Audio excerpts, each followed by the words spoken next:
Your Excellency, Rigathi Gachagua, this is for you, and I'm going to be a bit on your face this morning.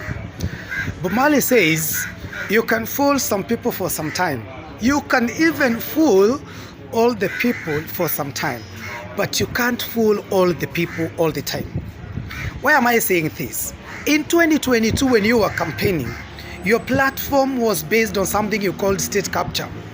And you told us once you get in, you will end state capture. You made our people believe that Uhuru Kenyatta and his regime, they had captured the state, they were running big organizations, and you even went ahead to say that some of those organizations, like NCBA, Bank, and Brookside, were not even paying taxes. You went on with that narrative so much until the former First Lady, Mama Gina, had to come out and say, well, if we don't pay taxes, please take us to court. Don't just tarnish our names. Then again, when you got into power, you told us, okay, that narrative of not paying taxes was basically meant to get you votes, and you got the votes, and then now you're in power. Tell us that you inherited dilapidated economy, that the coffers were empty. You actually said that Uhuru and his ministers, some of whom you have invited into a Munyoro home, they used to ferry cash from the central bank to their homes in Keren.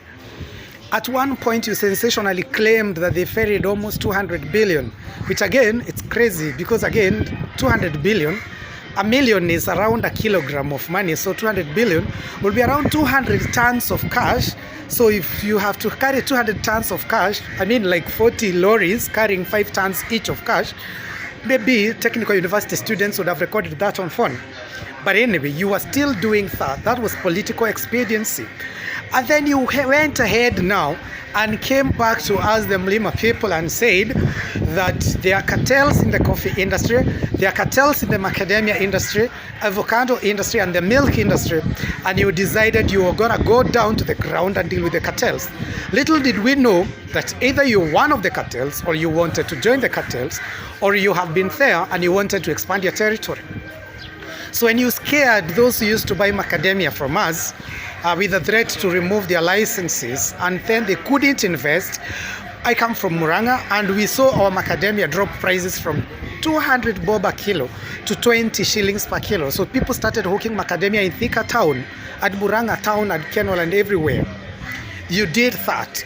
We saw companies like Thika Coffee Mills starting to slice their depots into 50 by 100 plots so that they can sell. Yeah, because the business wasn't working. When Azimio organized their demonstrations, you said their demonstrations